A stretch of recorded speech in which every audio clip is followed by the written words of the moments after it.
So we are working on these like fantasy maps in our class for STEAM. We're talking a little bit about cartography, which is map making.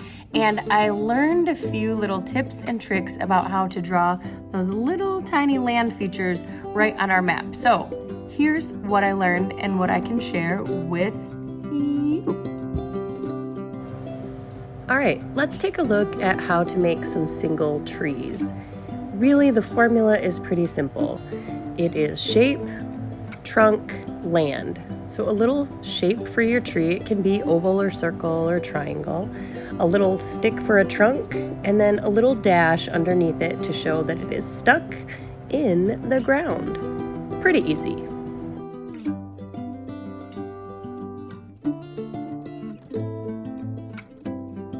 You can even use a little bit of an organic shape to mix things up a little bit. It's kind of nice, just stick with the formula. The other thing is you might want to make some pine trees. Now you can do this by doing a series of upside down V's, and it just sort of gives it a little extra texture. If you'd like to make a forest, what you're going to do is begin to overlap. Some of your shapes won't be seen all the way. You'll have to tuck them behind one another. And what you'll want to do is kind of stick to the same formula. Shape, trunk, and land. But this time you're just going to do a bunch of shapes at the same time.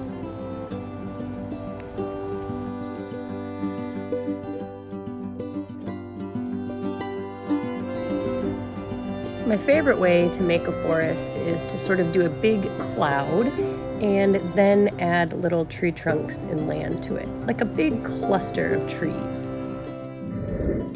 Next we have mountains.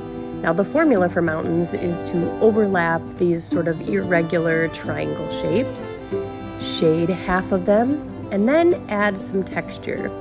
Shading is just done by sort of splitting a shape off to the left of your mountain and shading it in.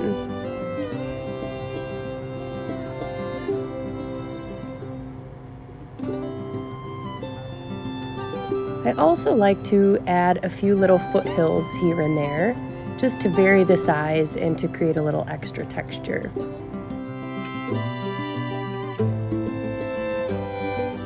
Next up, we're going to talk about coastlines, where the water meets the land.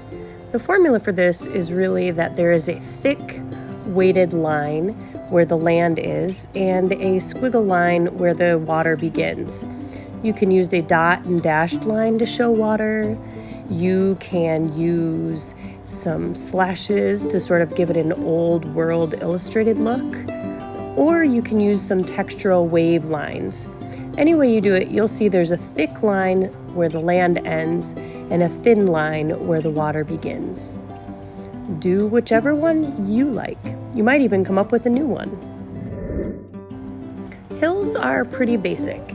They're just a wide upside down letter U, and sometimes I like to add a little bit of shading on the side. You can make your hills steep or not. Desert, really what I've found is just kind of denoted by lots of little sprinkle freckles that show sand. You can do hills or just lines and dots. Either one works just fine. Swamp, I kind of came up with my own for swamps, which is 2 cattails, a little water squiggle, and a little bit of grass. You might find a better way that you like to do it, but I think this is just a little bit of fun. Dwellings. Now there are about 1 million ways to make houses or castles or dwellings or, where people live. So get creative with this. Here are just a few little ideas. You will probably have 1 million of your own.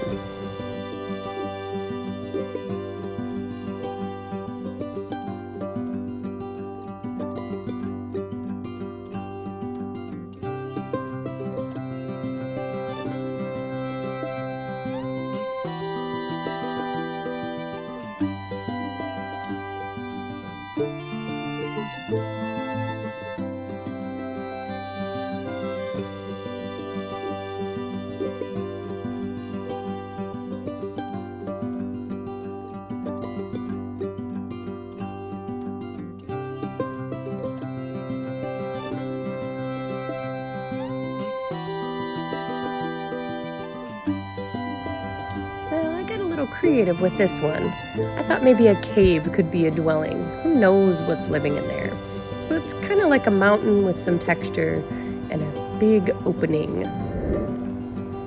Next is rivers.